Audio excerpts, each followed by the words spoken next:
I sort of prepared because I didn't do as All right, much we're due live. diligence. Matt, get your shit together. Live. All right, get it together. All right, so you prepared I would say for the podcast, you mean? This podcast, yes. what we're talking about right now? I think so. I think I sort of prepared. I don't know if I fully prepared as much as you do. So I'm just trying to be better every time. What do you mean sort of? What? I'm not prepared. So I'm never fucking prepared. You do research and have all sorts of like things. I had AI do my research, but I didn't cite this. I didn't read the sources. I kind of felt that was fine because we're just making predictions anyways. So who cares? Yeah. I mean, come up with some wild, crazy ass shit, you know? I mean, honestly, I don't think it's as crazy as people think it is. You don't think it's crazy? As crazy as people think it is.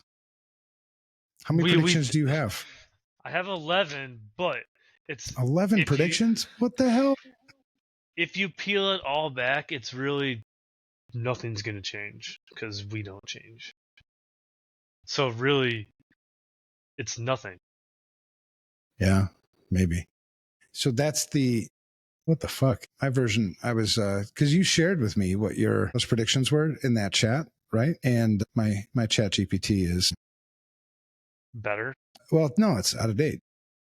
The app? Yeah. So I can't access the link that you shared. Oh, I might have deleted it.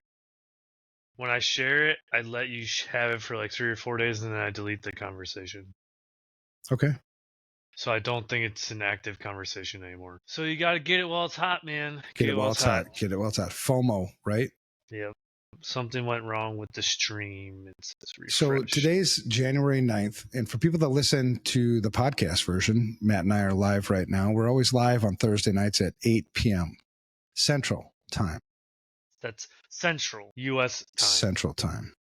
You know, it's cool. Like last week, we had some people typing some shit in the chat, giving us some comments, asking some questions. We like seeing people ask questions.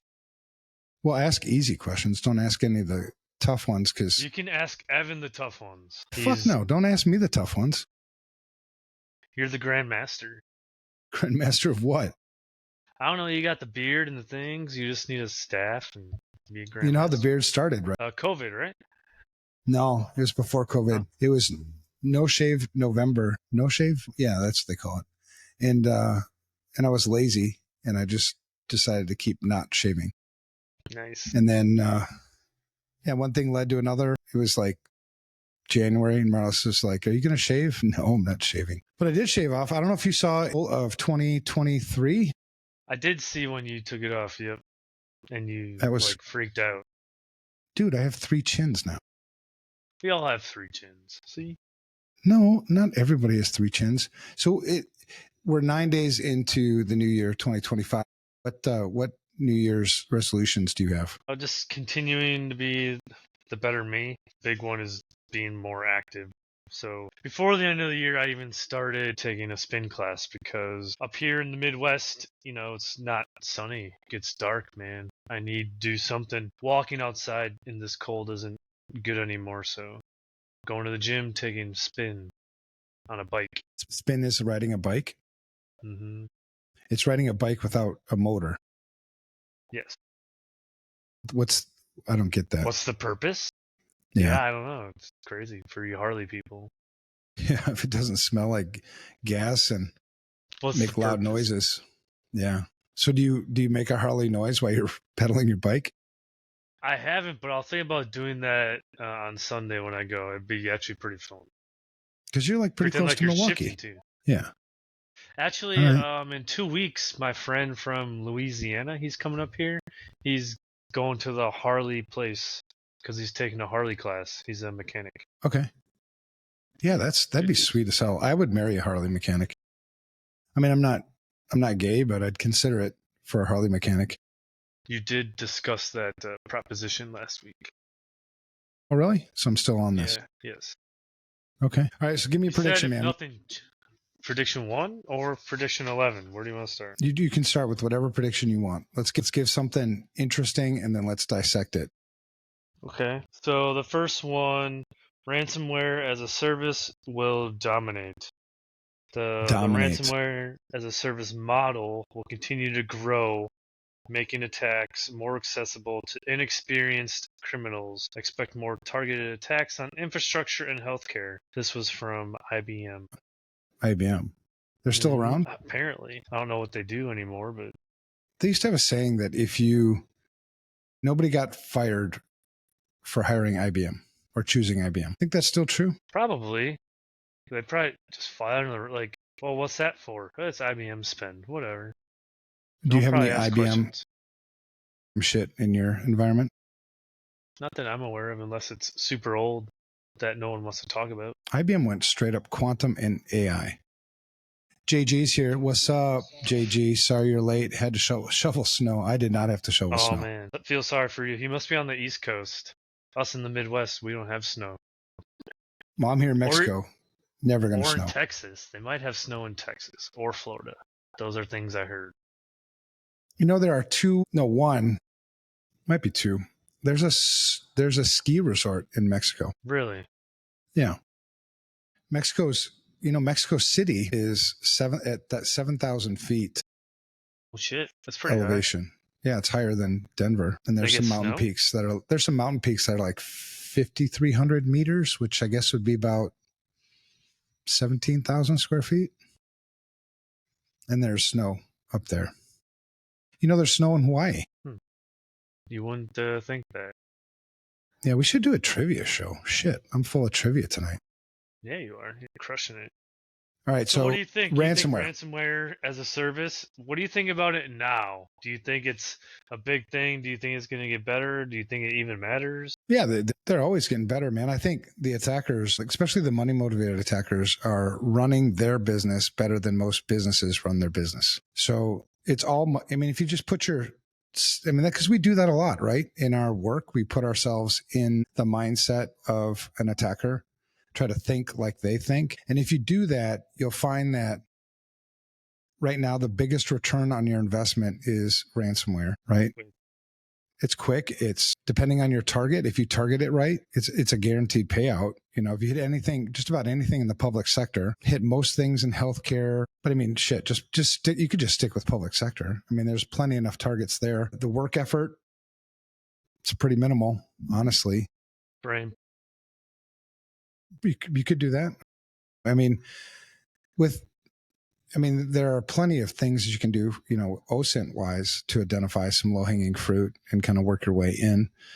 Still, the easiest way in is single factor authentication on something and phishing, right? And we've been, to your point about, you know, shit hasn't changed. I mean, that's been the same attack vector now since we went chip and pin on credit cards, which would have been shortly after the Target breach. It's been ransomware every year.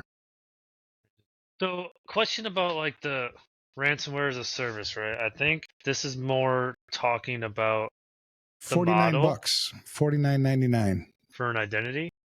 No, for your own command and control to run a ransomware as a service attack. So it's crazy because I start, you know, following some shit on LinkedIn, and there's this automated whoever does it tells you when all these ransomwares are happening, right? And you never hear, like, it's hardly ever Lockbit or like the big ones that we know to be the as a service, you know, entities. No, there's they're not so as a service. many.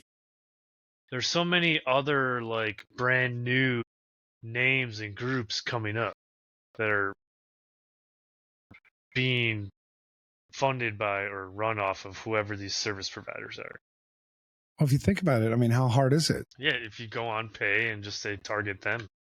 You could start your own, you know, your own Lockbit organization fairly. I mean, it would take some effort, but it wouldn't be rocket science, you know. And if you thought ahead a little bit and planned your steps, obviously none of these are direct attacks. They're coming from proxies bouncing around. Right. Yeah. I mean, I think next year, you'll see a lot more of, so we saw a lot. We saw this in like 2022, you know, when it started, kind of the double extortion tactics where it's, you know, you want your ransomware, you know, you want your shit back, you know, pay, and we'll give you the key. And then, so the double part is now double extortion attacks are only going to work in financial sector, healthcare.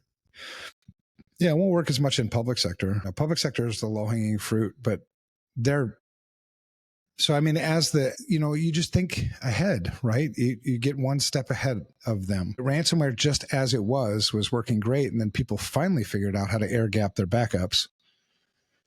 The old school, and that's why being an old timer like me. You're like, fuck, tape worked, man. Why did you It get rid of fucking tape? totally worked. I mean, of all the things I could pick to fix, right? They always say that thing, if it ain't broke, don't fix it. Tape worked. Yeah, it might have been a little bit slower, but it worked. Certainly for your critical systems. So anyway, so double extortion tactics were kind of emerged more in 2024. They were around in 2022 as the first kind of, you saw them. Medusa ransomware gang is kind of active. They're hitting educational institutions primarily. So I would expect more of that. And then I would expect a lot more, when you talk about the evolution, more triple extortion attacks, which is, the double is ransom your shit, steal your data. The third is attacking your third parties. That's the third. That's what they're calling triple extortion. So hitting your customers, your partner. I've heard about this group called Scattered Spider, I think. There's word out that they're starting to call executives claiming that they have like their kids hostage and stuff like that. Would you consider that like a That's level? No, that's not ransomware. That's just extortion. Okay. But it's part of the chain though to get them to pay. So like, well, all these fucking attacks are to get you to pay. yeah. Unless you can kind of fit all of the criminal activity primarily, you can fit in one of two buckets. And sometimes the buckets overlap. It's money motivated attacks, but the overlap we talked about, like North Korea, it's money motivated, but it's also nation state. So you've got money motivated nation state. There used to be a lot more. It's not as, hacktivism, activists, you don't see as much of that anymore. And maybe they've just been drowned out by all the other shit. I mean, get your money while the money's hot, man. If you want to be a criminal. Yeah. Yeah. Yeah. And thank God, we talked about that last week too. I mean, thank God you and I have, scruples. The whole reason I'm in this fucking industry to begin with is because I hate seeing people get taken advantage of. And so it would violate my very being, to take advantage of somebody. I put out a post, I don't know, a couple years ago now about, it was actually about Security Studio at the time, but like, I think, when you're in a field, you got the sheep, you got the wolf, right? Wolf, vendors, salespeople, criminals, whatever. Sheep are the companies, us, the people, but there's a sheepdog that defends So when you the say sheep. wolf, are you referring to Arctic wolf? No, I wasn't. Okay. It was Well, actual wolf. that's what I was thinking. But then, there's the sheepdog that protects the sheep, and that's what we are. We're sheepdogs. Shepherds. Sheepdog. Not the No, shepherd. man, I'm a shepherd. I carry one of those sticks. Oh. Yeah, you whack Okay. shit. You train the shepherd dogs, You're sheepdogs. So later in your career, you become a shepherd, but early on, you're a sheepdog. I'll go for that. I'm a sheepdog. You're a shepherd. I like it. From a farm in Texas. I like Texas. All right. So number All right, two. Sean, I think another thing, you mentioned other things on the ransomware piece, because I think a lot of times people make predictions, but they don't give you details. Okay. Right? Like, well, there's going to be more ransomware. You're like, okay, that was fucking useless. I think other ways you're going to see, you mentioned ransomware as a service. I think you're going to see more AI enhanced ransomware, meaning that grammar is going to be better. I think you'll use encryption. I think there'll be better OSINT up front. I think the ransomware attacks will be, today they're pretty much, the same attack across the board, but I think you see more personalized attacks because now you have, you can leverage AI.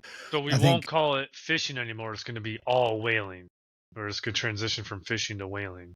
Well, it's like, because we got to have a term. It's like bass fishing versus like crappie fishing. You know what I mean? Bass fishing, you're like casting. You can, you know where they're at. They're in the weeds over there, so you're you're hitting them close. I think other things, you'll see the phishing campaigns, which is the front end of most of the phishing. Most of the ransomware attacks, the front end is phishing. You'll see phishing starting to leverage deep fake more. Oh, yeah. Totally. Yeah. I think you'll see more targeted attacks towards those high value individuals, which is the whaling, but not any. I mean, you couple these together and it's some pretty nasty shit you can do. And I think there'll be some cryptocurrency wallet ransomware. I think they're going to see a lot more attacks after wallets. What if your wallet's offline? Then you're safe. I don't know. Ideally. I mean, something that's insecure offline is still insecure. Maybe. I don't know. True that. Good question. Someone can answer that in the chat, probably.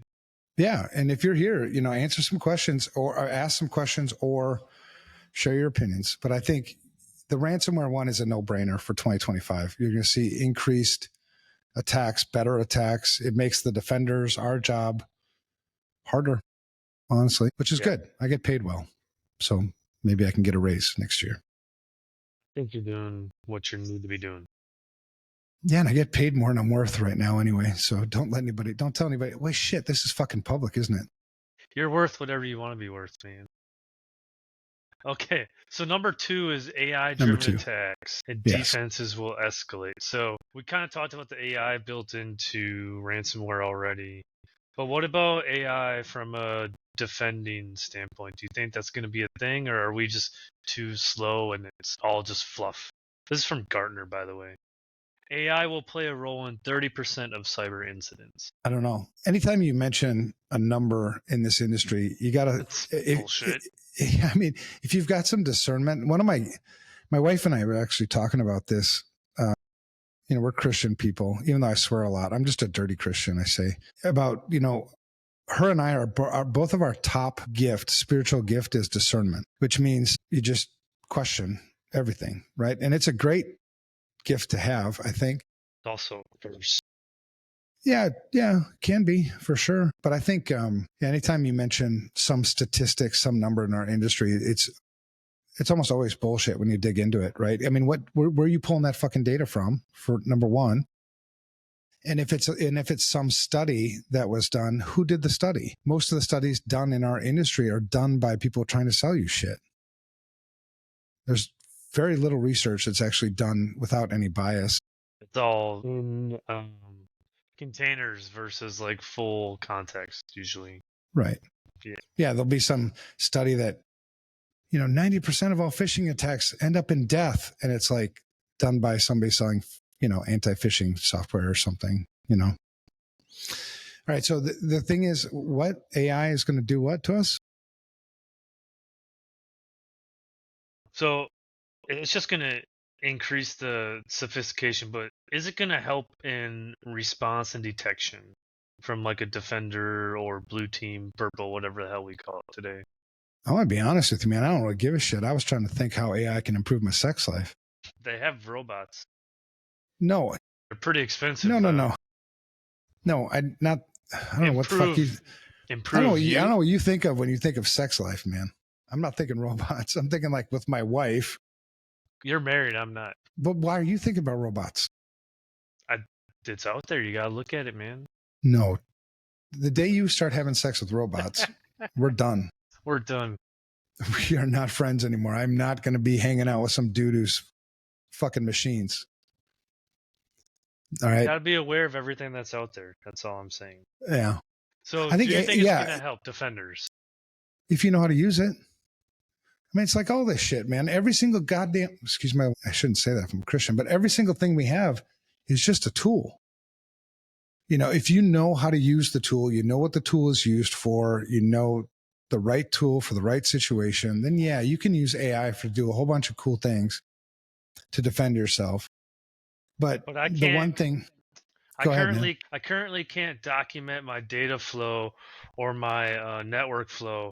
Why should I be using AI to try to do some automation, right? Assets. Know what you have, how does it work? Simplify. You know, I mean, Is that's AI all. really simplifying it, or is it making it more complicated? Because we don't even know how it works. Unless I suppose I could use AI to help me simplify. You know what I mean? Give me tips, give me tricks, give me things I can do to simplify. And then, you know, and if you could follow that kind of logical direction with AI. You can use AI for learning. I think AI is great for learning and creativity things. I think most people, most defenders are buying shit. They don't know how to use AI correctly, just raw. And they're buying shit because of the marketing of it's AI, like Darktrace. Darktrace can fuck themselves. They're saying it's AI, but we don't even know what it is. So how do we know if you have it or not?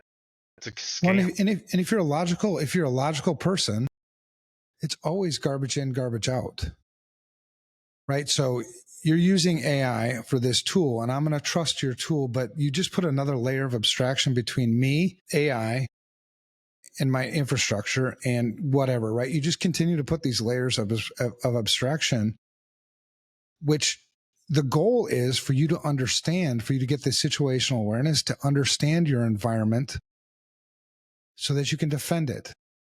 But if you continue to put layers of abstraction between you and your environment, it's the less you're going to understand it. And the more you're going to be not situationally aware, and the more you're going to get fucked. So if you use AI that way, yeah, man, I mean, no, don't do it. You know, and if you're going to buy a product that says it's going to be AI, use that discernment that I talked about and ask questions like, how does it use AI? Give me details of how this thing works so that I know. Because if I'm going to rely on this tool, let's say for, you know, anomaly detection or endpoint protection, I'm going to rely on this tool for something, then, you know, I need to know how it works, because if it's not working, like if you're not asking the right questions of AI, if you're not leveraging AI in the correct ways, I'm I guess trusting a tool that's just shit. So you don't even know what you're getting. How can you trust what you get? It's Yeah, like I the mean, blind leading the blind, right? it's so easy to just leverage. I mean, that's the attacker's number one tool, if you really want to be honest, isn't ransomware. It isn't AI. It's ignorance. You know, I buy that. that's how they beat our ass all the time, because we're ignorant. We're not paying attention. We're not looking in the right places. We don't even understand ourselves. It's crazy that they understand us better than we understand us. The hell? How is that even possible, right? We're here, Yeah. they're over there. Yeah. Yeah. So you'll see AI on, It'll be everywhere. well, and you'll see AI on the attack side far outpace AI on the defense side. You'll see AI products all over the damn place. You'll have to test in your own environments. You'll have to be discerning in your own situations to know if they're actually going to work. But from an attack perspective, I mean, I talked about the phishing campaigns. If I were an attacker, holy shit, I could do some sweet You have ass some attacks. perfect messages, dude. Yeah. I mean, Pretext. I could send you an email as me to you, Matt. It'd be worded. It'd use my same writing style. I mean, you'd be like, you wouldn't even question it. So I think more sophisticated phishing attacks. I think automated vulnerability exploitation is going to be a big thing with AI in 2025. Is that what year we're in? Yep. So you said AI generated malware. I can make AI create malware for me. And people say, well, no, it violates the terms of service. Yeah, you can get around it. It's easy. So do you think this could revive old exploits? So talking about, stuff in TLS or like old stuff that like no one really goes after because they're always using the new exploits, the new 0 days. But the old ones that you're not patching that are just sitting out there. It's crazy. Yeah, man. Our industry gets so like bent around the axle on 0 day shit on the newest exploits. I'm just sending you a fucking email. I mean, yeah, great. I could attack your firewall and bypass some shit, but why would I waste my time? When you talk about return on investment, The greatest return on my investment is just to shoot some emails at you. I don't get a good return on my investment by exploiting, your Cisco firewall. On the other side, if I was a state, a nation state, but this goes back to that situational awareness, right? You should understand my company does this. This is who we interact with. This is the value we have. And, this is all this shit. Because then you'll be able to profile your most likely type of attacker, I think, a lot better, and know, okay, I'm probably not a big target for a nation state. I'm probably a big target, though, for the money motivated piece, because everybody is.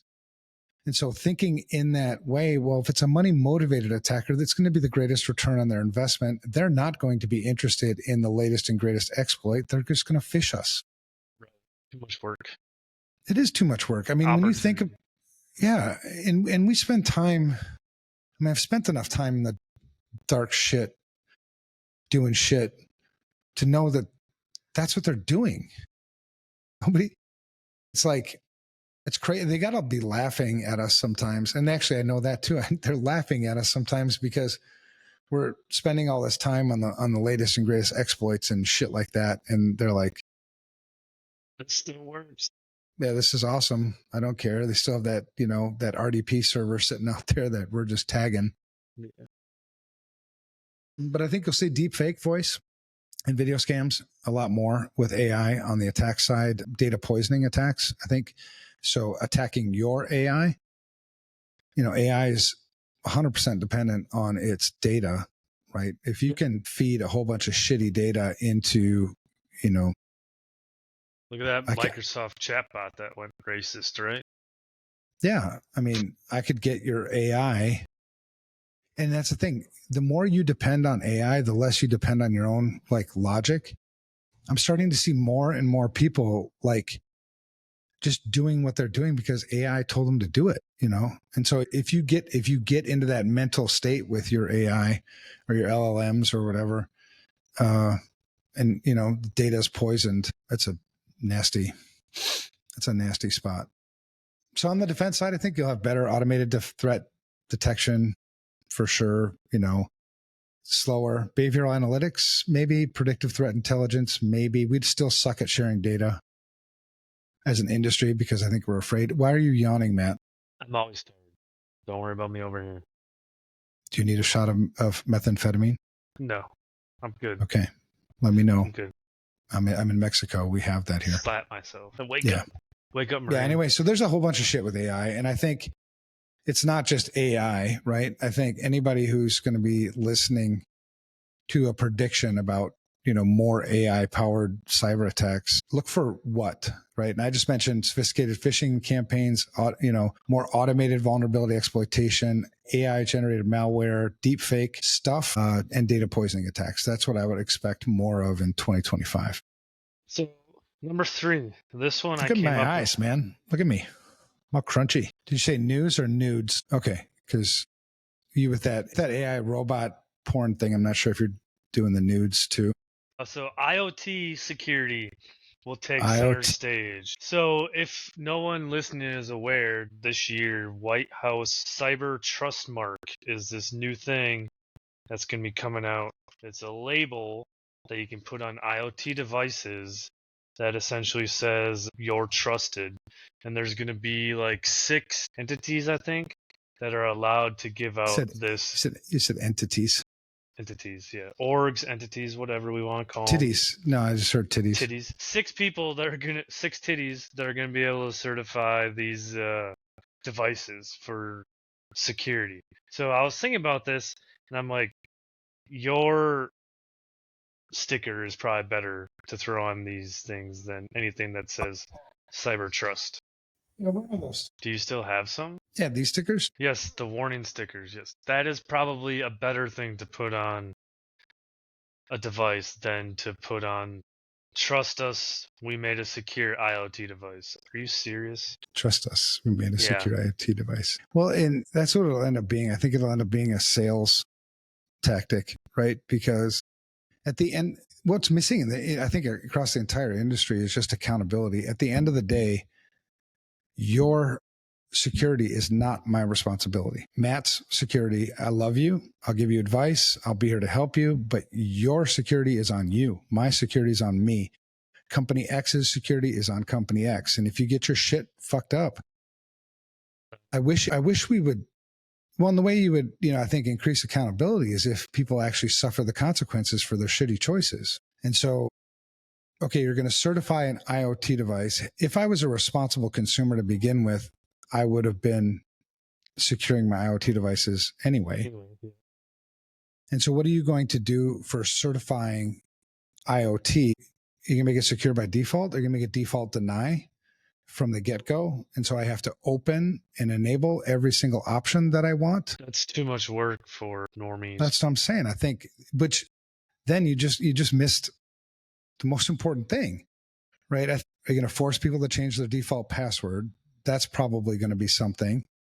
You're probably going to force an update schedule of some sort, so because there's a lot of IoT devices that don't have any means to manage or update the firmware. But beyond that, I mean, I'd be interested to see what else they're going to do. So there's a whole paper out here. It was published on the 7th. Was it fucking MIT? It's in the whitehouse.gov briefing room. Why would I ever trust the White House to secure my shit? I don't know, man. I'm just telling Federal you what. Government can't control their shit. So can I put links in this chat? You can put links wherever you want, man. So This is officially from the FCC.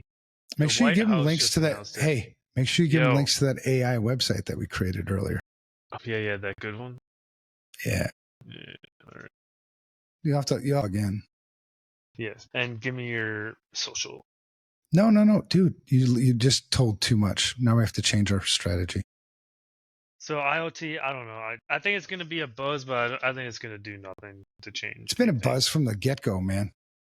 I mean, IoT from the very beginning, it's like when they first came out, when they first started, that's the thing that sucks with being an old timer. Like when they came out with cloud at first, cloud wasn't anything new. And so when they started using cloud, we're like, what the fuck is this? It's just hosted. My server's over here instead it's of just here. Hosted shit. We've been hosting shit forever, and we've been distributing, application architecture, and I don't understand. IoT was kind of the same thing. When IoT first came out, I'm like, what the hell is IoT? Internet of Things. Like, what is that? Like connecting refrigerators and things to the network. Well, and why give it another damn buzzword name? Because if you want to get people's attention, like the normal people, stop using acronyms. Call it a fucking computer, right? Call it gonna fucking burn down your house system, Then they'll be like, whoa, wait, do I really need this? Because you should have asked. Okay, so that's how you feel about IoT. So on this next one, I'm sure. No, I just feel that way about, me, man. I feel that way about all technology that people don't use responsibly. I think in 2025, you're going to have increased regulation. But you talked about what?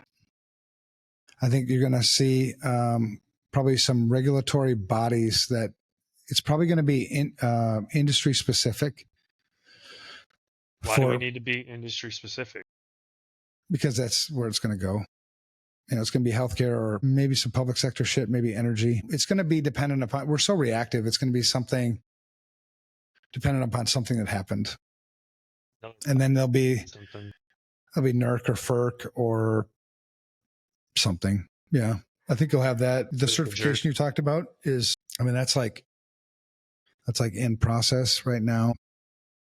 I think you're going to see a lot more IoT botnets. I think we can start running, Wasn't there that really big one, Mirai? That was like the real big early one. You haven't heard much since then, huh?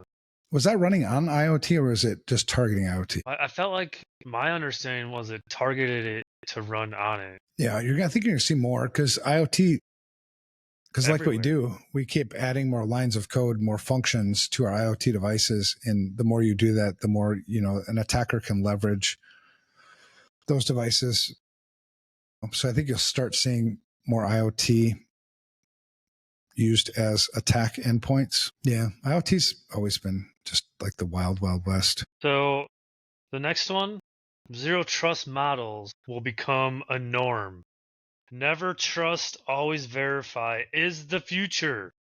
Zero trust adoption is expected to reach 80% by the end of 2025, combat insider threats and complex supply chains from Forrester. Gotta love those Forrester guys. You know why? Well, fucking Forrester claims that they invented Zero zero trust. trust. Well, they invented the term zero trust, but holy shit, this has been security principle basic 101 since like forever. I mean, yeah, truly from the beginning, man, because you think like on the physical side, it was always crazy that you broke up physical side and logical side of, you know, security stuff when they were, it's a lot of the same principles. So think zero trust, like in battles that were fought back in, you know, ancient times, you know, zero Trojan trust isn't horse. anything new. Yeah, that they fucked that up.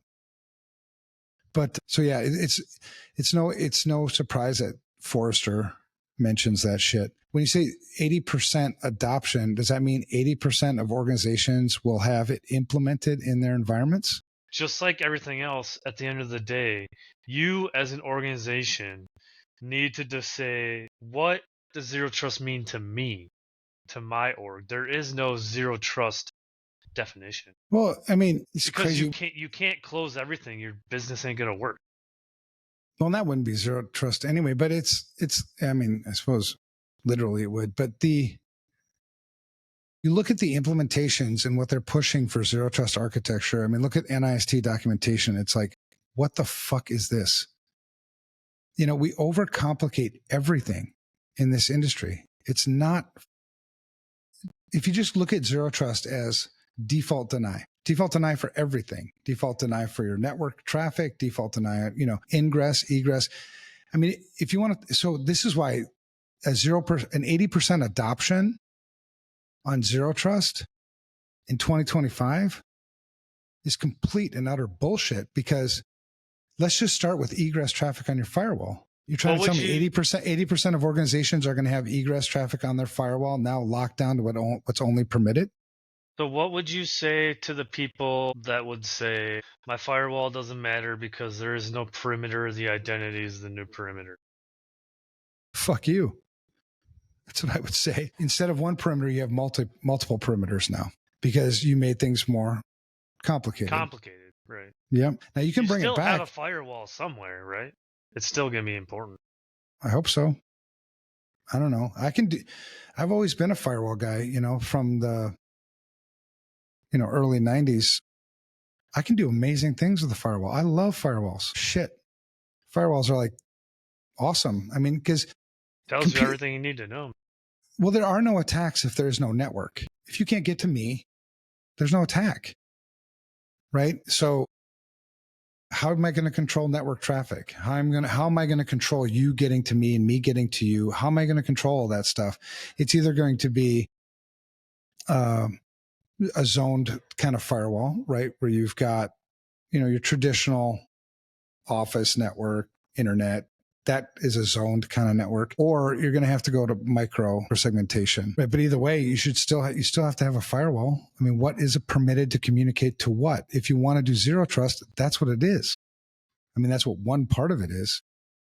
So you can't do zero trust. Number one, you can't do zero trust without knowing what you got. So you can't do zero trust without an asset inventory. You can't do zero trust without asset management. So that chops us down to like 5%. Exactly. So this 80% number, what the fuck does adoption mean? And it's not that I'm anti zero trust. What I'm anti is the marketing bullshit around zero trust. It's bullshit. If you had architected your network, architected your security program correctly from the beginning, you would have already had zero trust implemented. Now, most of us, you know, adopted a network, right? We were hired and it's like, oh God, what are we going to do with this? So then you have to ask yourself, and because I've been hired not too many times, and people don't want to hear what you have to say sometimes because it's the truth. Like, we want to implement zero trust. And it's like, honestly, the best way for you to implement zero trust is for you to start over, for you to build a parallel environment, a parallel network, and then migrate over to that. which is a great exercise because on every single application that you're moving over, every single server, you're asking yourself, do we really need this thing? And you're also researching what it does, how it works. I mean, so it's a great way to really get to know yourself. Get intimate with your network. That should be a thing. So I do think that 2025, you're going to hear zero trust all over the damn place. And I think for people that understand what zero trust is, understand how to do security, it's going to drive us fucking crazy. People like me are going to be like, what the shit? Because you just, I need because more complexity is the worst enemy, right? Yes. And so you're just going to add more complexity to your damn environment, which is going to make it harder, which means, I guess if I was in this game for money, it's more incident response work. That's stressful too, though. I know. Well, now that I'm, what did you call me? The shepherd. You're a shepherd. Now that I'm the shepherd, I'm not on call anymore, but. I still call you, though. That was cool. I appreciate that call. So the next one, quantum computing will drive crypto evolution. That one I agree with 100%. Yeah, now's the time to start. MIT. Industries like finance will lead the charge to future-proof their systems. Well, and why wait for finance to lead your charge? I mean, if you're a security guy listening to this podcast, start doing some research on what some of the quantum resistant, encryption algorithms are. I think it's been since like 2016 or something. NIST has been running the competition, and it's about ready to be finalized. So yeah, pay attention. Because quantum, I mean, truly quantum in like true quantum in like the true sense, because people read a lot of the headlines, but they don't read the actual articles. Well, and when are we actually going to see it in widespread use? We're still a few years away from it, so don't freak out about it. But now's the time to plan. Like widespread usage, right? There's plenty of time. Well, even attacker usage. I mean, even the shit that Google's doing, that's not commercial. That's in a lab. They can't replicate. Yeah, I would agree with that. All but right. Yeah, quantum. Do your encryption shit. So this one, everyone's gonna love this one. Cyber spending will surge. Global cybersecurity spending is expected to exceed $200 billion in 2025 as we invest in advanced tools, cloud security, and AI solutions. Balancing ROI will remain a challenge. ROI. Who wrote that one? Statista. Oh, Statista. They said ROI is going to be a challenge. Do you know anybody who's demonstrated an ROI on their information security budget? I have. I do. Tell me how you justified or did an ROI on your budget. Leveraging the S2 platform, we do an assessment and we calculate a score. And using that assessment, we focus on doing the right things. By doing the right things, when cyber insurance comes along, we're able to demonstrate knowledge of our environment and that we understand what we're doing and we're proceeding forward in the proper manner to where we reduced our insurance premium by like 30%. Okay. So you reduced your insurance premium by 30%, and that's one. That's just one. Yeah. All right. Yeah, because I think most information security people don't really speak the language of business. And so when you talk about ROI, what's an ROI, right? It's a return on investment. So if I spend X number of dollars, what do I get in return?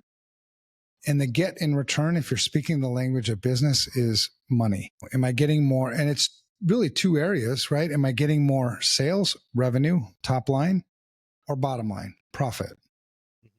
So we talk about return on investment. So if I'm going to spend $1 million on information security today, what do I get? Because this, when you think about the business, this is what the business thinks. Okay, Evan, you're asking me to spend $1 million on information security this year. This is the budget that you want me to approve. How much money is this going to make me? And I think most security people will be like, they don't know. Or they'll say, well, that's not the right question. It's return on security investment, which how much will I save you? And you do the annualized loss expectancy. Tell me how to run my business again and I'll slap the stupid out of your mouth. But if you let's say you inherited a shitty security program, right? Which many of us have, so you look for opportunities from a security perspective. If I know that complexity is the worst enemy of security, then simplicity would be a good friend of mine, I would think.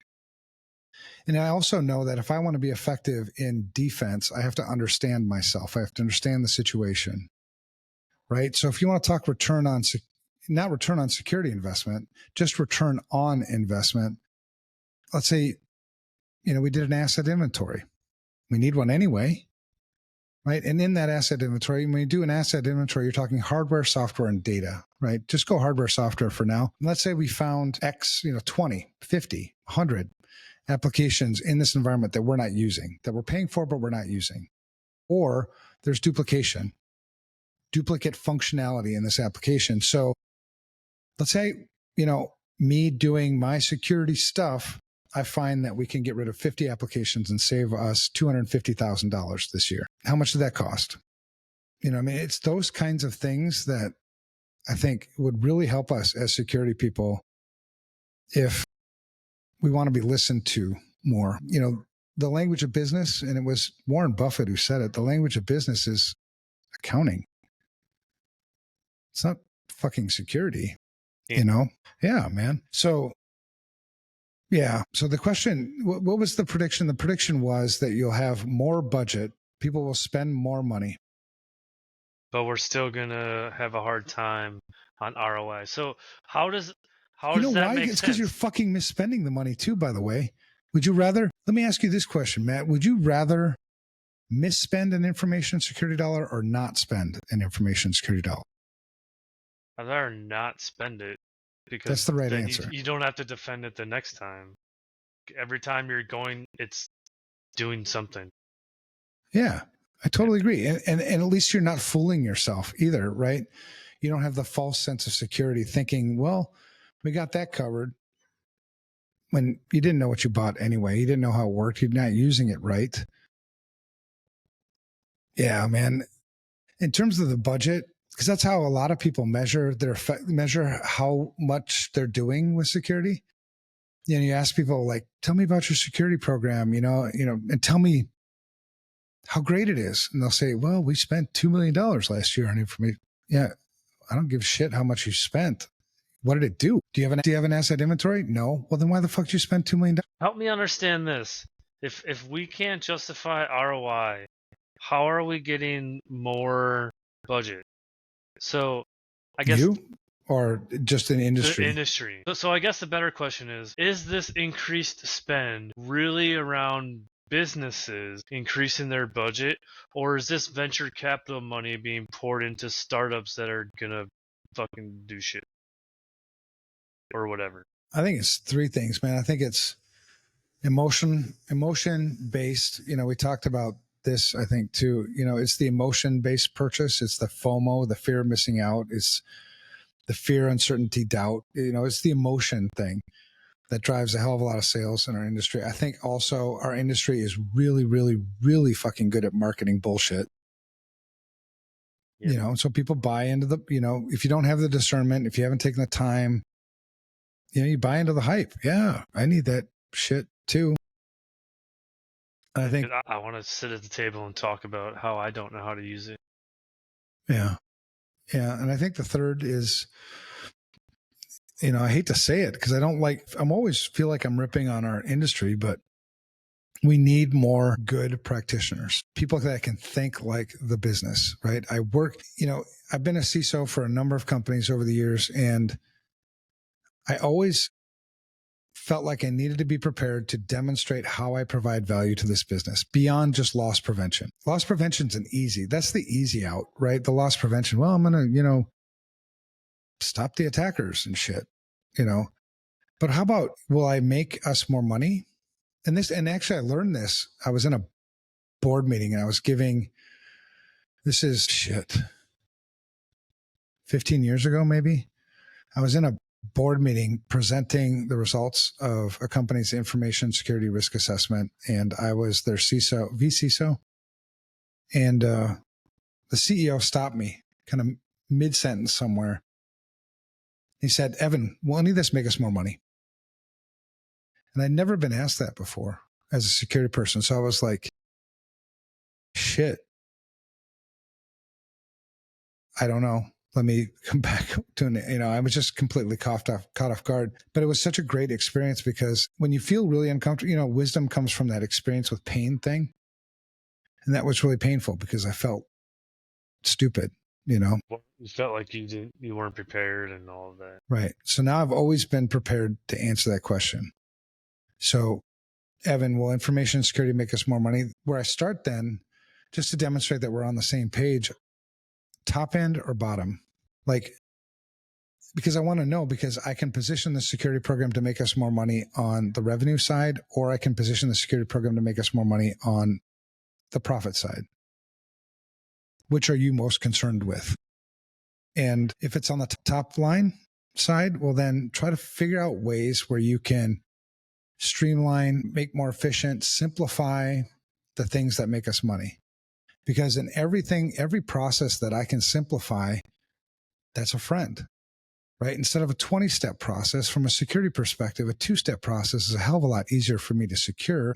It also gives me a great opportunity to get out and understand and explore the business to figure out how we actually do make money. So if it's topside, you've got, the most common ones would be market differentiation, where, depending on the market we operate in, customers can trust us more.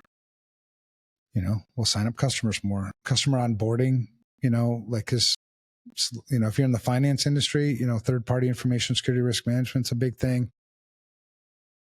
When we get those questionnaires, we got that shit. We've streamlined that process. We can onboard customers faster than anybody else in our industry with good quality information. Now, if it's bottom line, let's get rid of all this bullshit.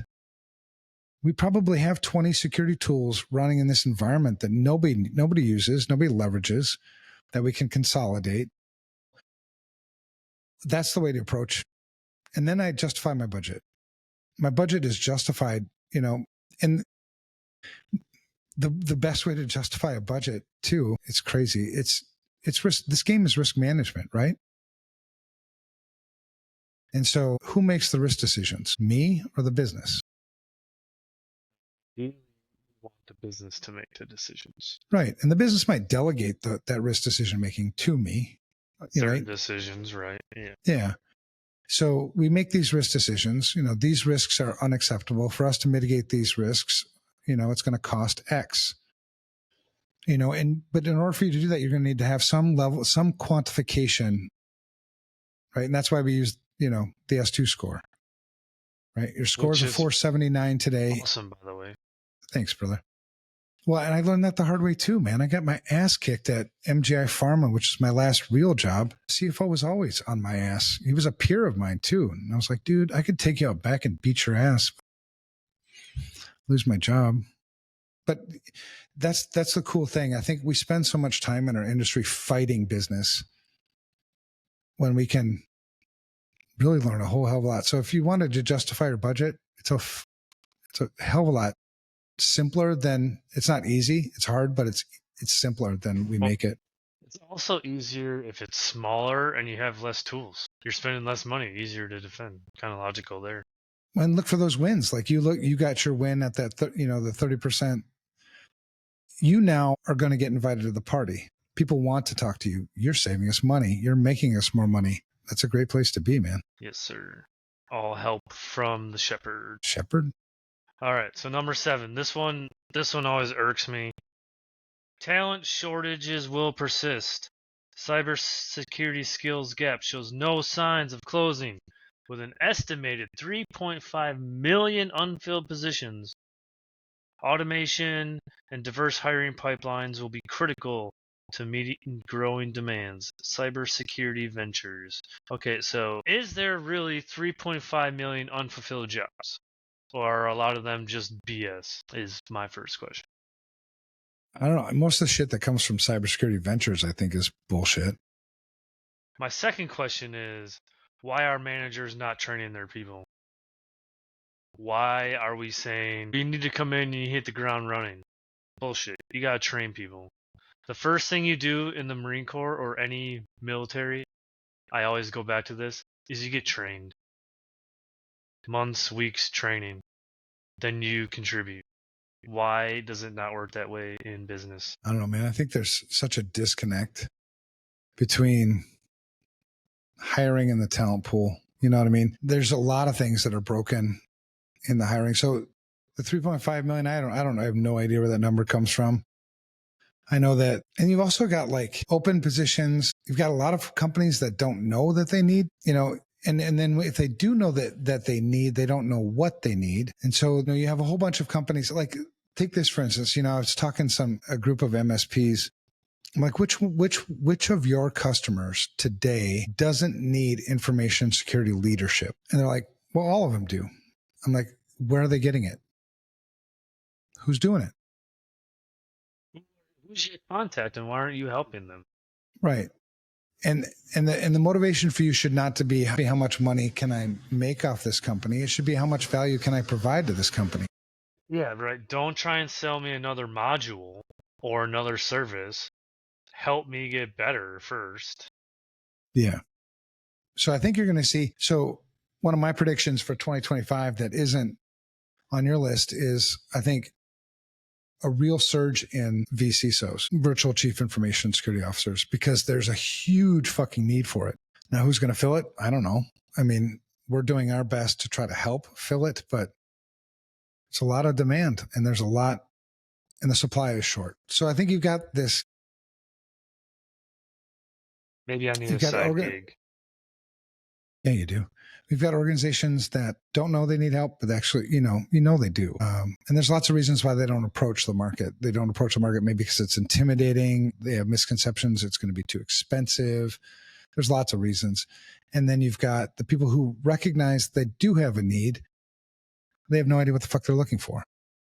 And so they copy a job description from, Indeed or something, and looking for a unicorn and willing to pay, a peddler, that's not what the market's doing. And then you've got on the supply side, you've got a lot of people thinking that the way into this industry is to go get yourself a degree. And I've talked to so many post-secondary instructors, really good people, as we're talking, I'm like, what's your number one challenge? And they're like, well, it's really hard for us to find internships. I'm like, okay, well, how difficult is it? I mean, are you finding that your students are getting jobs? Well, they're struggling with that too. Do you think that might be a result of the product that you're producing? They're like, what do you mean? I go, well, I mean, it's just business shit, right? You've got buyers and you got products, right? And so from a business perspective, is this a product that I can use? Is this a product that I can use, in my business? If the answer is no, you're not going to hire it. I know from our own experience, when we hire, not all of them, but when we hire people from, with degrees, it's usually harder for everybody because they have unrealistic expectations. There's a lot of things to unlearn from them. They don't have any practical experience, so they can't hit the street running. Whereas if you were to hire somebody just out of high school or, just off the street who has the intangibles, you can teach them the security stuff. They'll be happy at the lower pay rate while they're learning and then bump their pay as they continue to provide more value to the business. But I know there's thousands and thousands of people that are struggling to get in this industry. Where do I get my break? How do I get my break? What classes should I take? Should I be at? So many people want to be fucking hackers. We don't need any more hackers. We got plenty of hackers. We got plenty of broken shit. What we need is information security leadership, to be honest. We need people to slide into consulting businesses to make good information security risk decisions and then implementing those risk decisions. That's probably the biggest need right now. But yeah, the 3.5 million, I have no clue. We've been saying that since like 2010. Yeah, for the last 15, 20 years. Since I've been around, it's been a thing. And, I didn't get a security job right away. I started as a tier 2, hardware support, build computer image, answer email, bullshit like that. I got lucky because it didn't take long for the organization I was at to have a change and a position open. So that worked for me. I don't know what works for everybody else, but Well, the sad thing is, I think it sucks that you have to leave it to chance. Give me a path. I mean, I got in this industry, forever ago, but I can empathize with the people who are trying to get in this industry. It really frustrates me because there's lots of places where these people can fit that we're just not fitting them. I can't hire them all. I mean, we're only the size business that we are. So one of the things, I mean, that was the whole purpose actually behind starting the CISSP mentor program back in 2010 when we were told we don't have enough people. We don't have enough people. So, let's offer free training. And then, and it grew. I mean, there's been over 100,000 students in that program so far. But this year, it's dawned on me like, okay, they're still not fucking getting jobs though. Because you don't, and you get a lot of people too, a lot of naysayers. Well, you need 5 years experience to get your CISSP. Well, you can do the associate. You don't need any experience to get the associate, right? While you build that experience. But what it does then is it demonstrates to an employer that at least you at some point acquired enough knowledge to pass that damn exam, right? But we'll be switching the CISSP mentor program this year and trying to focus more on the mentoring piece. That's the piece that's missing. We need more mentoring these people into this industry. And I don't know how many open positions there are, but if we can all agree that every single fucking company on the planet needs information security leadership, if they're not getting it, well, then we can do it. Next one, supply chain. And cybersecurity ventures is full of shit, by the way. Just, they always are. Okay. I believe you. This is from your good buddies over at CISA. CISA? What's the CISA? What's the proper way for that? CISA. I don't know if there's a proper way, man. Supply chain security. We'll have a new regime. We'll have a new regime in there in 11 days. I know some candidates who are up. So Jen Easterly will be resigning. The transition in a couple of weeks. I know are you a couple on that people. Short list? Fuck no. They know better than that. No way in hell I'm working for the federal government. I mean, I'll do shit for the federal government, but you're not going to own me. But there's one person that I'm really excited for, and I hope he gets it because I could really work with that guy. And I think we could really do some cool shit together. We've been texting. Ooh. Text. Yeah. Are you texting on your glasses or on your phone? Well, by the way, it's kind of like sexting. I mean, is that a thing? Sexting? I mean, it's not. Yeah. I mean, if the CISA, the administration finds out about what we've been talking about, he's probably not going to get the gig, but whatever. So you're supposed to be flying your drone, by the way. You were supposed to do that last week. You promised somebody. Oh shit, you should have. I should have texted you ahead of time, but I was at a You know me and my time management, man. Yeah, you gotta prep me. Okay. All right. So next week I should fly. Okay. So listeners, if you want to tune in live, you get a bonus. I'll fly my drone. I'll launch it right off the second floor here, and maybe we'll fly it over to the OXXO gas station. They like when I do that. When I fly it. It goes that far? Oh yeah, man. It goes. I suppose it's I think the longest I've had it is probably 1.5 kilometers. It's straight line of sight. Right. Because when I fly, I'm up in a wooded area, so you do get some interference. You're like straight wide open. You can probably go pretty far. Yeah. Right. Yeah, I've flown it quite. I need to get some whale coverage too. That would be dope. The whales are out there all go down and get close. Yeah. Fuck yeah. Supply chain security will take priority. High profile incidents like SolarWinds have highlighted vulnerabilities. Expect wider adoption of this. Are you familiar with this? SBOM, stricter vendor assessments. What is an SBOM? Do you know what it is? Is it useful? Do we need more of them? No, SBOM is just actually, yes, we do need more SBOMs. It's a software bill of materials. So it's being open and transparent about all the libraries and everything that goes into the software that you're using. That's critical. But that's only one type of third party, right? I mean, that'd be somebody who's developing software for you. It's nothing about your other vendors, your MSP, your IT service providers. They're not gonna tell you. Right. Well, and they have no SBOM. There's no software bill of materials for that shit. They stole all that code anyway.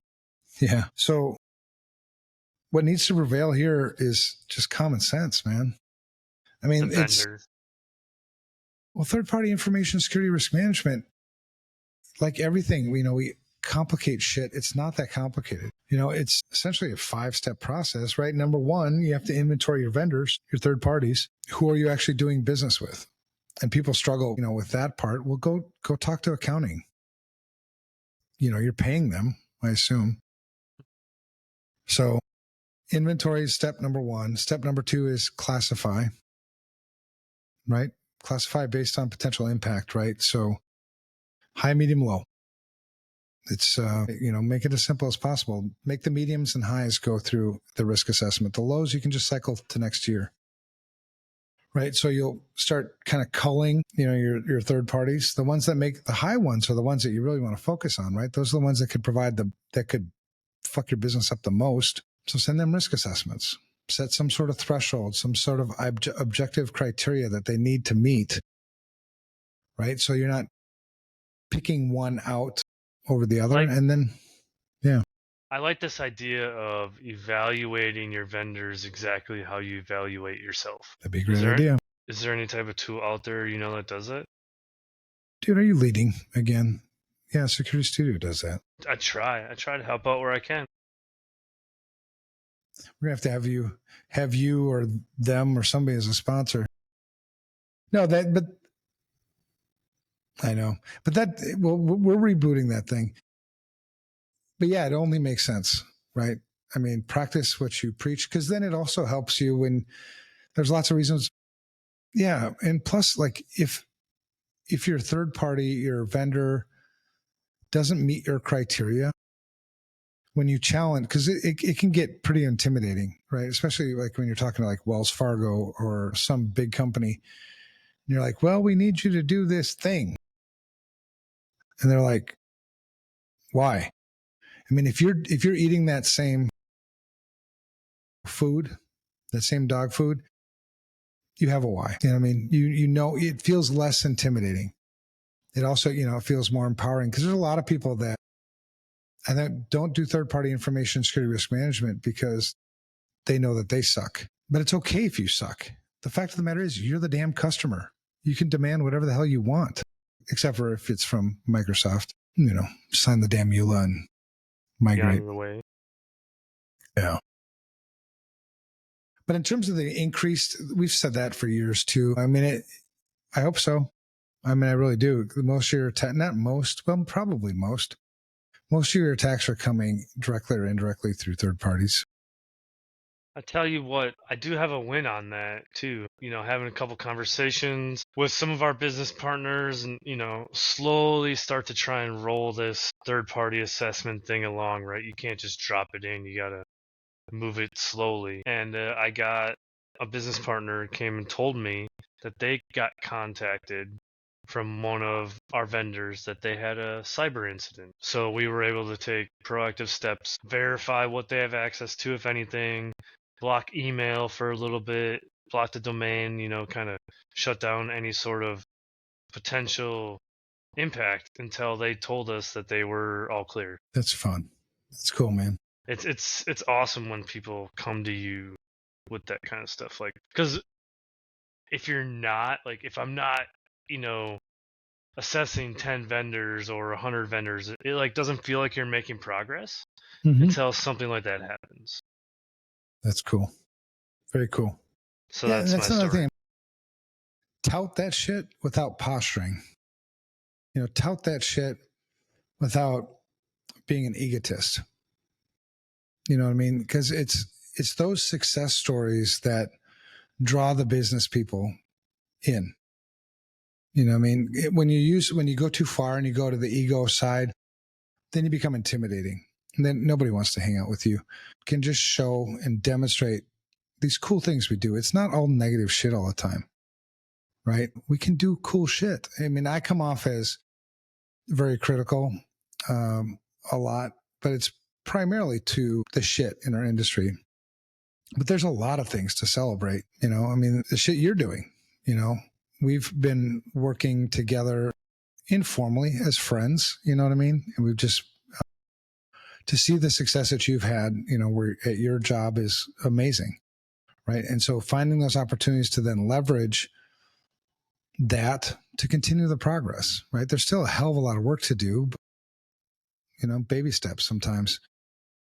The shit that that FR Secure is doing, obviously I'm biased, but holy shit, they're fucking rock stars, man. Every time I talk to them, they amaze me, and I'm not easily amazed. You know what I mean? It's just like, wow, you guys. And I think the thing that I learned from that, because I was talking to a guy who runs another business about empowerment, how important it is to empower the people that work for you, as opposed to, because I was telling him, well, number one, I hate meetings. And so it kind of plays off each other. Like, I love empowering because I don't have to go to the damn meetings. And then he was like, well, have they ever made a decision that you regretted? I'm like, no. He's like, never. They made wrong decisions, for sure. But a decision that I regretted? No, because every decision that they made was a learning experience. And they gained wisdom that they didn't have before. You know what I mean? The fact that that's part of empowerment, right? When you make the wrong decision, I got you. We have a saying that, like, failure's not optional, it's mandatory. If you're not failing once in a while, you're probably not growing. You're probably not pushing the envelope enough. Comfortable is the place you want to be. Yeah, comfort's an idol, man. I don't hate comfort. I actually do like comfort, but I feel really guilty when I get comfortable. Do you feel that way? I feel uneasy, nervous. Yeah, I feel like it's not Anxiety. natural.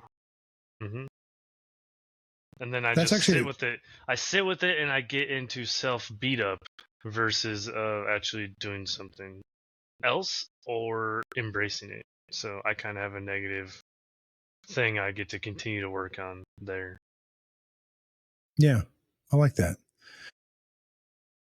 And I think that's one of the things that makes that, we talk about, hiring for the intangibles. And that's one of the intangibles, I think, that makes you a very good security leader and will make you a great security leader. It's because you have that intangible of just, I got to provide value. I need to do the right thing. And I think you would also feel the weight of your shitty choices. I use that example all the time of, not all the time, but often, of when I made, the shitty security decision at MGI Pharma, that pharmaceutical company, my last real job. Definitely bought the thing? Yeah, I bought the thing, wasted the money, $250,000. And I always felt like I stole $250,000 from an amazing mission that I was 100% bought in on. Good security leaders can feel that weight. I don't feel guilty, but I feel convicted. Like, I will never make that same mistake again. I will make sure that every information security dollar we spend is a good spend. Yeah. You want to play some information? You want to play some cybersecurity trivia real quick? No, I want to get this next one first. Oh, okay. Because I have a spin on this one and I'm curious what you think about it. The next one is proactive threat hunting will become essential. Organizations, proactive threat hunting. Organizations are shifting from reactive defense to proactive strategies like red teaming and threat hunting and continuous pen testing. These approaches can reduce impact of breaches by 60%. So my first problem with this is the word threat hunting. Threat hunting. I think if you're looking for threats, you're still already reactive. You want to be looking for risks. And I think if you're looking for risks, you're looking for anomalies. Anomalies. Like, why is this working this way? Why is that doing that? Why is this? You're not looking for an IOC. You're not looking for a threat. A threat is something known. It's an IOC. Hash, website, blah, blah, blah, whatever. It's reactive. It's already known. I think we need to do risk hunting or anomaly hunting. Yeah. I mean, what's risk? I mean, risk is likelihood and impact. But likelihood of what? Likelihood of a threat compromising exploiting a vulnerability, and which then would lead to an impact, right? So threat is part of the equation. So you do need to, incorporate threat.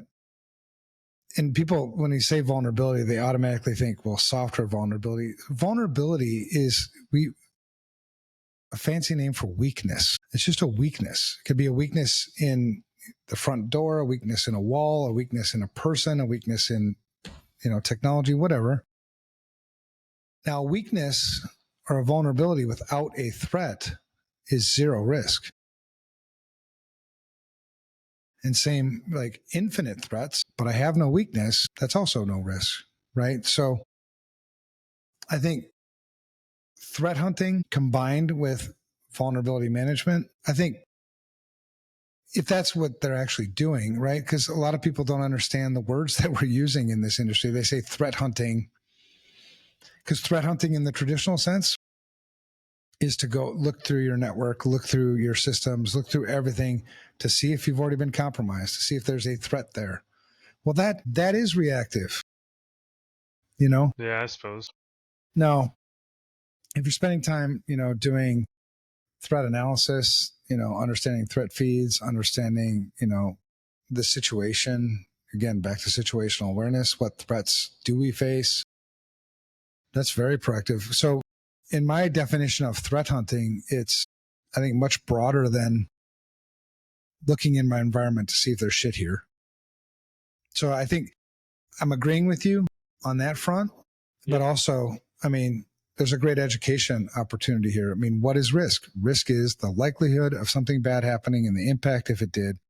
Well, what's the bad happening? The bad happening is a threat exploits a vulnerability, right? So Sense. What's the likelihood of a threat exploiting a vulnerability? And then what would the impact be? What would the impact be? Well, in that equation, I do need to do threat hunting, but not in the traditional reactive sense. Right. Yeah, I concur. So I concur, Dr. Tsunami. Dr. Tsunami. So what do we think about continuous pen testing? Is this a thing? Is it a growing thing? Is it BS? What are your thoughts? I like it. I think you should find a trusted, skilled company to do pen testing, with no holds barred. We can hit you anytime we want to. You're not going to give us scope. We can hit any one of your systems whenever we want to, because that's what the real world is. That's what attackers don't call you first and say, all right, here's our test window. It's after 10 p.m., from 10 to midnight. You know what I mean? I think the closer you get to real world, the closer you get to real threat emulation. So I want to challenge you on this. So we're going back to the ROI. In our current traditional sense, ROI is you get a report, I have findings, I remediate the findings, I deliver them to the executives. I don't have time to talk to the executives multiple times a year, so you schedule these things so it can be on a cadence. In a continuous assessment, how do you deliver that ROI? So continuous assessment or continuous pen testing? Continuous pen testing, sorry. No, it's cool, man. So I think on continuous pen testing, executives may not need to even know it. Okay. Continuous pen testing, they would need to approve the budget. So you'd have to make the case on why this is important for our environment. And then you may report summaries annual, unless it's something like, and that a lot of that would be driven by your incident response plan. So if your incident response plan, you feed testing into that. So let's say, in the continual penetration testing, we find something super critical. Holy shit. Maybe we even need to notify our regulators around it. That would then feed into your incident response plan, right? Building the security program is not like a jigsaw puzzle. Everything's kind of connected. So there might be places where your continuous penetration testing might feed into an executive notification, but for the most part, it probably doesn't. Where I would leverage it for an ROI is I want to have skilled people attacking all the time, not just for the preventative piece, not just to prevent an attacker from getting in, but are we detecting any of this shit? Did anybody even see these guys?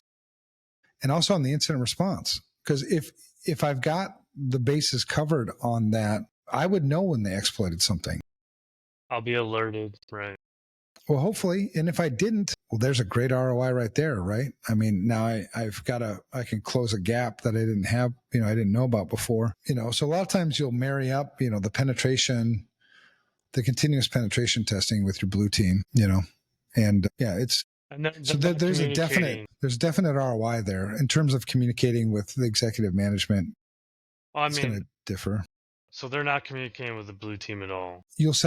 When you set up this kind of arrangement, you'll set up the criteria on when those communications should take place. Sometimes you do like a monthly briefings. Sometimes you do quarterly briefings. Sometimes it's also event driven. Like if you get domain admin, pause. That's an let's event, call, right. Let's call a meeting. You know what I mean? So you'll put all that in the contract language of what criteria will require a pause and a regroup. So why do you think it's taking us so long to get here then, if this is the future?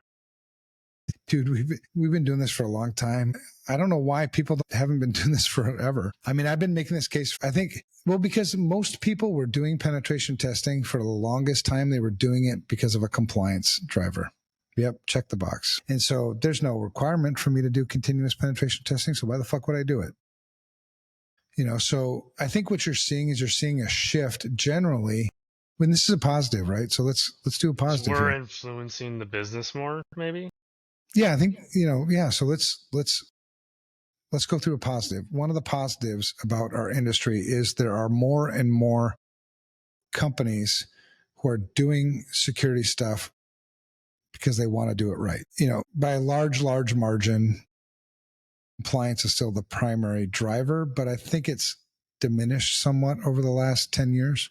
So I think that's also a driver for why continuous penetration testing is kind of becoming a little bit hotter. It was always the right way to do it. I could never figure out, why would you be testing my second floor window and neglecting my front door? And when we narrowly define scope on penetration testing and then give you test windows. If you were a good security leader, you wouldn't totally kill the scope. You could still do it, and I understand that there shouldn't be any scope, but you could still do it and limit scope and still get value. Well, it's a maturity thing too, right?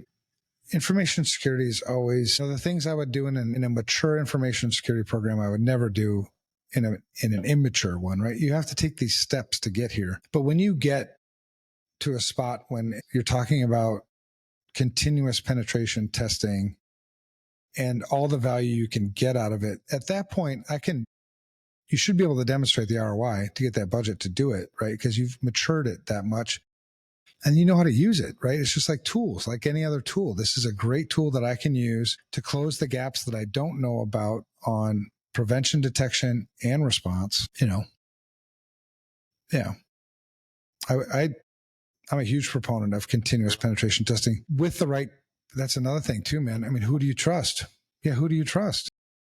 There's lots of people out there. Yeah. There's lots of people out there that'd be like, you've even got people that are doing AI penetration testing, like automated penetration testing. No, that doesn't work. I'll have to drop you 2 names after we're done and get your thoughts. 2 companies currently there. You can say them here, man. This is all about transparency. This is all about transparency. So there's 2 local ones that are doing it that I've talked to, Synercom, and now the newest one is Sprocket. They're 2 local companies. I don't know those guys. Doing continuous. Continuous is great, but are they automating the entire sequence, or is there a human element to it? I don't know how automated it is, but back to the regular check-in stuff, they publish a web app where you can see your stuff in a dashboard report type format, I guess. Yeah. FR Security is continuous penetration testing. I mean, it's crazy because I think we talk more companies out of doing penetration testing than we do penetration tests, and we're booked out to June. I enrolled in that when that was the test pilot thing. We Which called one? it Project FR. So it was Hyphae? Hyphae? yeah, Project Hyphae. Yeah, Yeah, that was pretty much just OSINT shit. I mean, it wasn't a pen test. I enrolled But in yeah. that, and I couldn't. I was battling with. I need you to talk to me regularly, and I didn't. And then they responded like, "Yeah, no, this is it. Sorry." I was like, "I'm not sure. I feel comfortable with this." Back to the maturity thing, right? Yeah, a little bit, for sure. But I also like continuous penetration testing because I feel like I've got hackers actually working for me. You know what I Versus mean? against you. That's an Yeah. interesting thought. Yeah. Never thought about Because that they have way. that same mentality, the same skill set. We give our attackers, so much more credit than they deserve. They're not as highly skilled as we say they are. So They're skilled for sure, but not like, oh my God, this is like out of this world shit. It's the same code. It's the same TCP/IP stack that everybody uses. It's the same shit. Just use it different.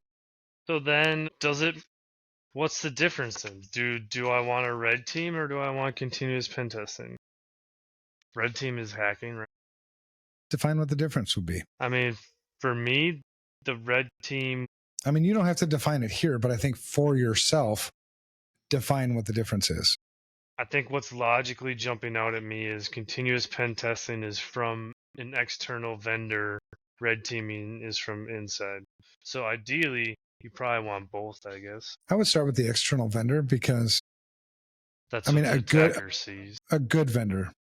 There's a lot of bullshit out there, but start with a good vendor because a good vendor would help you build your internal red team as well when the time is right for you to do that. A good vendor would be fully transparent on all their TTPs, right? Everything that they did, because the whole point is to help you. The whole point, it's not to keep you as a customer. So I would start with a good, if you can find one, which there are many out there, but I would start with a third party because you also learn a lot. Just emulate their same TTPs somewhat, emulate their same methods of communication, just all that shit into your own red team. Red teams are expensive. There's a free red team stuff out there, Atomic Red Team. You can go there. They have scripts and stuff. Run that on your own. That Good works. for learning. Absolutely good for learning. I would not qualify that as a red team, but good learning for sure. They call it Atomic Red Team, but yeah, it's you're running TTPs in your own environment that don't do live payloads, so you can test alerting and stuff. Yeah, man. And the way continuous penetration testing works is just give a budget. I can afford this much, and then whatever details you want to put in the contract, but it can be as simple as, depending on how well you trust the provider, this is my budget. And just let them go, And what you'll find is another cool thing about, I think, that the continuous penetration testing is most hackers like me get pretty obsessive. So you'll give me a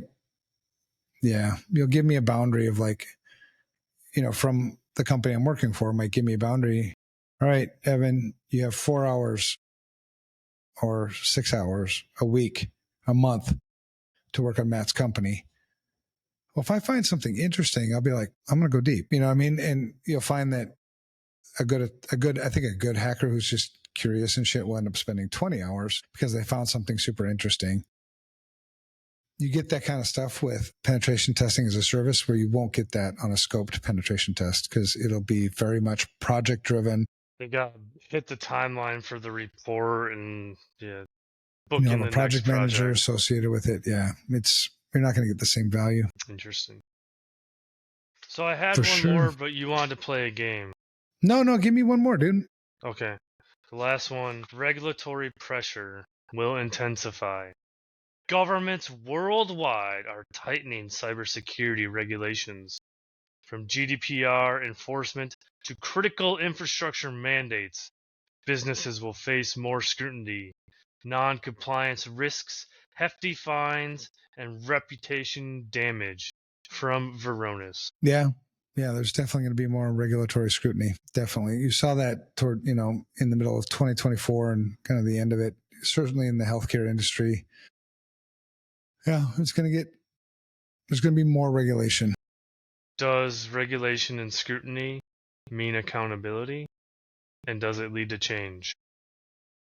Accountability always comes with reward or pain. Reward for doing the right shit, pain for doing the wrong shit.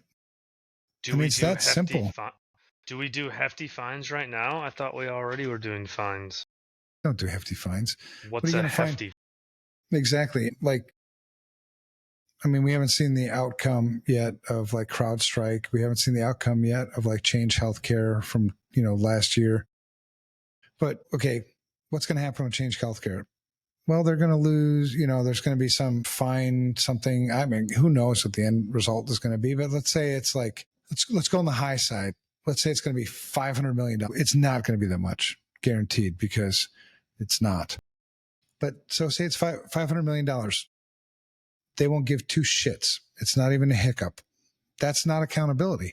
Accountability is take something away that fucking hurts. The biggest thing my father used to do, because I've always had a high pain tolerance, accountability for me was never spanking. Yeah, nice. Showing her butt to the world. Nice cat ass. Like spanking never worked for me. But you know what worked for me? My dad took away, my favorite TV show at the time was The Incredible Hulk. So he took away The Incredible Hulk. Yeah, he took away The Incredible Hulk. That was when Lou Ferrigno, this is back in the 70s. So he took away Incredible Hulk. Well, that's how you hold somebody accountable. You got to take something away from them or reward them with something that actually fucking matters. If you don't, then what happens is the way we typically do it is, okay, well, we have these big bad things that happen. Let's increase regulation and make everybody pay for the bullshit. Yeah. What if I've already been responsible? What if I've already done, and what's responsible? Well, I have an asset inventory. I've done a comprehensive information security risk assessment. I've made risk-based decisions on information security. Where I can't prevent, I can detect and I can respond to. I built a good security program. I've been responsible. Why penalize me? And you do penalize me when you make regulations that now I have to consider that don't make any risk sense for me. So thank you, Change Healthcare. I read somewhere recently, I can't remember who it was, but some recent breach, they reached a settlement or something, and the amount of fine they get is like 90 cents a record or something for the breach. And I think even if you go back to, what was that, Ascension, that you could call in, even get your compensation or whatever after they had the fake website. I think it was like $3 for your data. It's like you're selling this shit for billions and I'm worth $3. Well, and in the settlement, who made the money? The lawyers do. Damn straight. Yeah, they take the chunk of it. And truly, if you wanted truly effective laws and regulations, you'd have to make this an election issue. That's never going to happen. It'll happen eventually. It'll happen when it hurts enough. Elections are all for like the consumers. Elections are all about the same 5 arguments every 4 years that never change.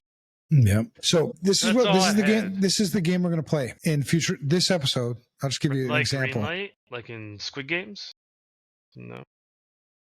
But we'll start with this game, and we'll do it every episode. So you're going to come with 5 trivia questions. Sure it has to be 5? 5, 10, 100. I don't give a shit. Sounds some hard.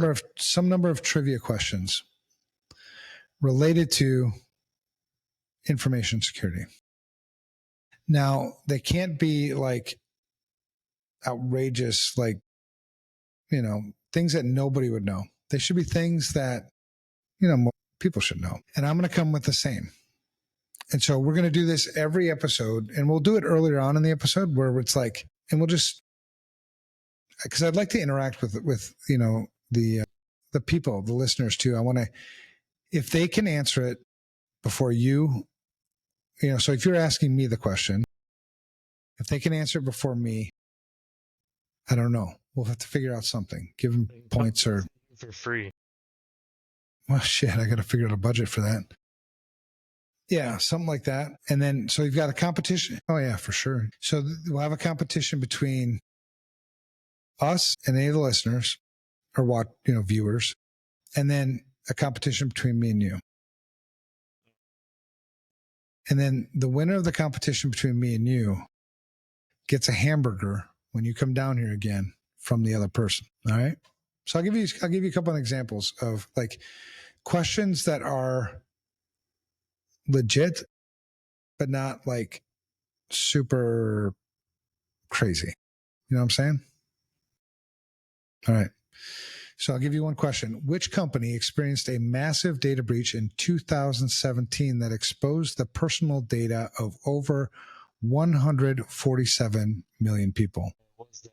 The one I just said? Close.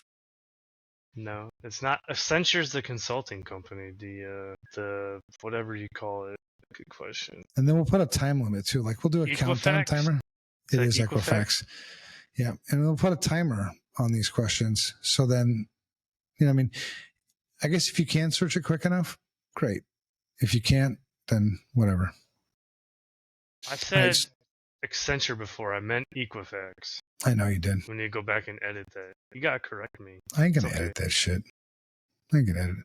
Oh, see, right now we've got the angry intern who was listening. Said it was Yahoo. Yahoo was like 3.4 billion records or some shit. I mean, it was like TC3 video channel. All right. TC3 video channel. All right. So we're getting some. This is the whole point of this thing. Right. So we're gonna do this. We'll do this like somewhere in the middle. Okay.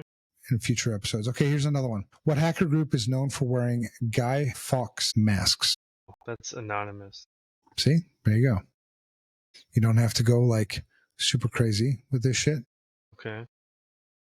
Let's see if we can figure out another one. What famous phrase was used in the movie Hackers to describe security exploits? Thinking of the main dude was that. We use it all the time still today. Engineering. Like the condom? Well, I know they talked about the worm, right? They had the worm. It was the Da Vinci worm. This is a phrase. Yeah. Hack the planet was... Yes. Was that it? That's it. Okay. Hack the planet. I thought that was their like motto. I didn't know it related to that. It was a phrase. I might have to rewatch that movie then. Hack the Gibson. Hack the Gibson. Yes. I like that. And then he rubs his nipple. Well, here's one. So I googled some shit, but Lord let's Nikon. what's I can't remember. Crash override. I was gonna kind of try to come up with a trivia one off the top of my head, but I can't remember the details. All right, anyway. I have one for you. Yeah. What major retailer suffered a massive credit card breach in 2013? Target. Who worked on the special litigation committee on that said breach? Evan, you did. Evan Franken. Evan Franken. Is that what they called you, right? I have no idea what they called me. I mean, they called me my real name to my face, but I don't know what they said behind closed doors. Let's see. I'll give you one more. This one might be hard. No, I ain't going to give you that one. Well, here's a super simple one. If you don't get this one, I don't think we can be friends anymore, Matt. Sure, dude. What port does HTTPS use? Typically. All right, we can keep being friends. Thank God. I don't want to lose you as a friend, but I was like, shit.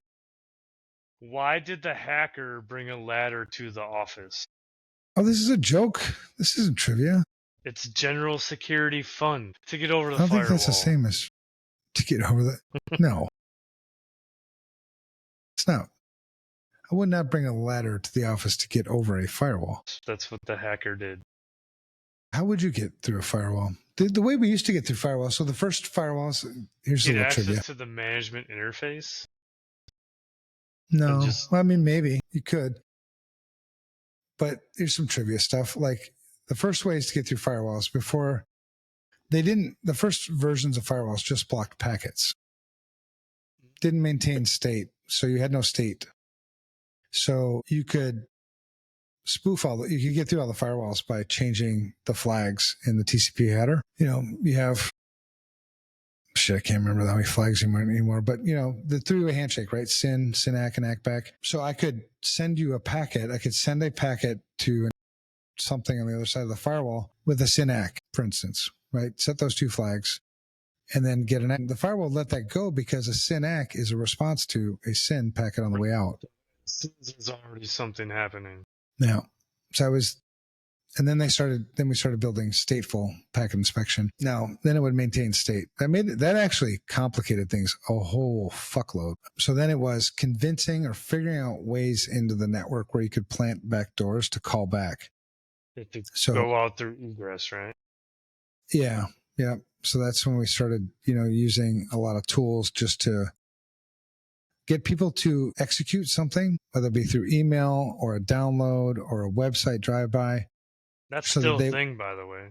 I know it's still, very much a thing, so that we can call back and get back in, that way. Yeah, firewalls.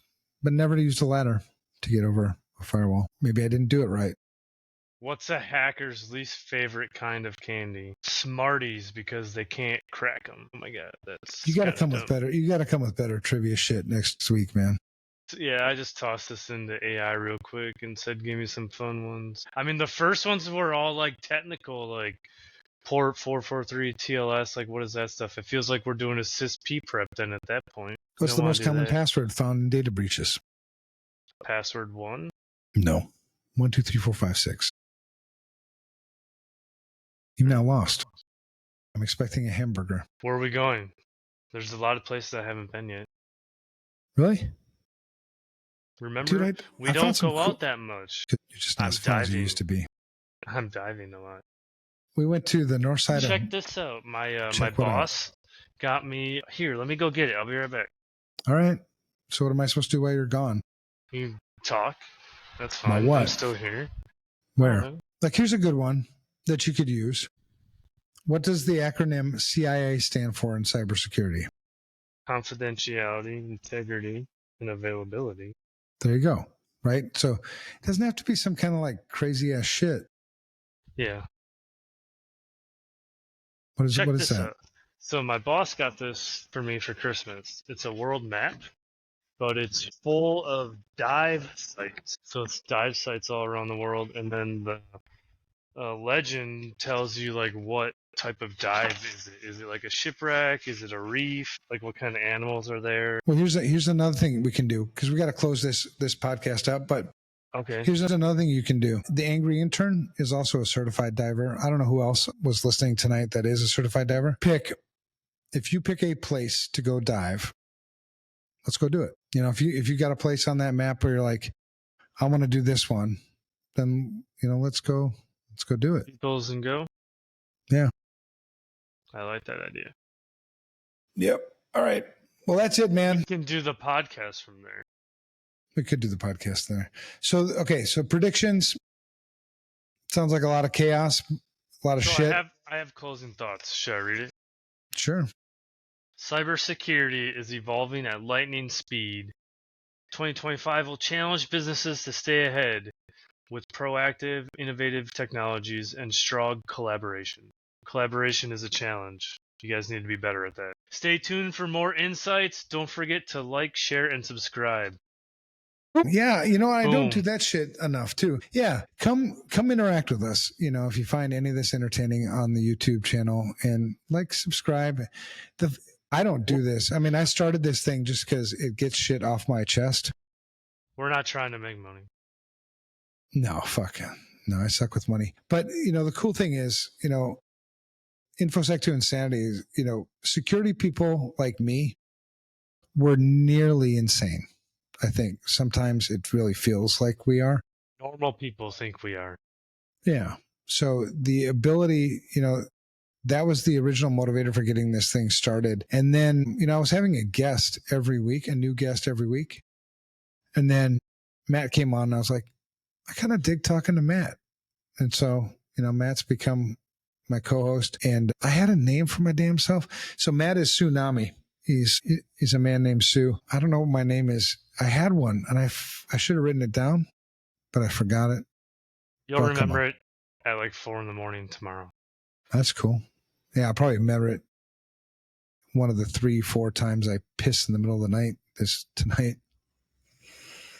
All right, man. Well, that's it. All right. Those are our, and what was the title? So crystal balling. So that was our crystal balling. And Matt, I let you lead with your own crystal balling. You could say all kinds of shit and we're probably going to be right, in terms of how fucked up things are. And it's not just our industry. It's like the world, right? I mean, pick something.